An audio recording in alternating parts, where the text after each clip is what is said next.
दोस्तों जय सिया राम। भगवान श्री राम ने क्यों फोड़ी थी कौवे की आंख, बाद में दिया वरदान। आइए जानते हैं वीडियो में विस्तार से। क्या आप जानते हैं कि भगवान श्री राम ने कौवे की आंख क्यों फोड़ दी थी? रामचरितमानस में इस कथा का विस्तार से वर्णन किया गया है। आइए जानते हैं क्या है इसके पीछे की पौराणिक कथा। कौवा के बारे में एक काफ़ी दिलचस्प बात जानने योग्य है कि उसकी होती तो दो आंखें हैं, लेकिन वो देख सिर्फ एक ही आंख से सकता है। ऐसे में अब सवाल ये उठता है कि आखिर कौवे की एक ही आंख क्यों होती है? इसके पीछे एक पौराणिक कथा काफ़ी प्रचलित है। भगवान श्री राम ने एक बार क्रोध में आकर कौवे की एक आंख फोड़ दी थी, लेकिन क्यों, आइए जानते हैं इस बारे में विस्तार से।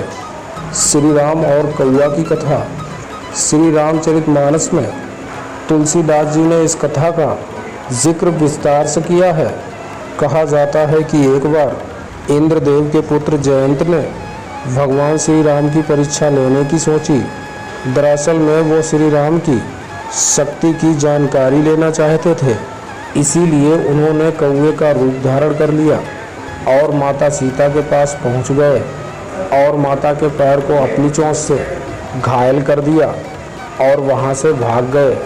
जब भगवान श्री राम ने माता के घायल पैरों को देखा तो उन्हें काफ़ी क्रोध आ गया और उस कौवे के बारे में जानते ही उन्होंने अपने कोदंड नाम के धनुष पर सरकंडे को चढ़ाकर उस कौवे पर निशाना लगाने की तैयारी शुरू कर दी। इसे देख कौवे रूपी जयंत की डर से हालत खराब हो गई और वो भागकर ब्रह्मलोक और शिवलोक भी गए।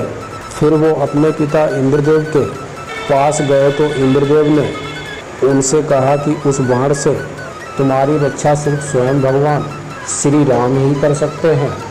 इसके बाद वो भागते हुए भगवान श्री राम के चरणों में आकर गिर गए और अपने किए की माफ़ी मांगने लगे। तब भगवान राम ने कहा कि वो इस बाण को वापस तो नहीं ले सकते हैं, लेकिन उससे कम आघात पहुंचा सकते हैं।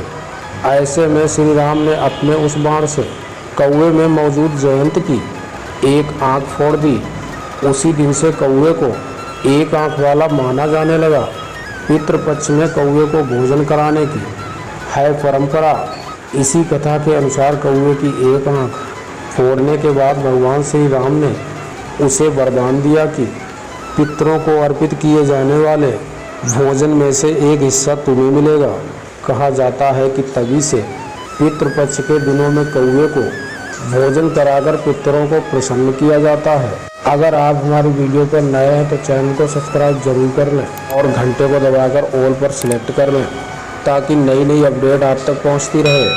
तो आज के लिए इतना ही दोस्तों। जय सिया राम। मिलते हैं फिर आने वाली वीडियो में।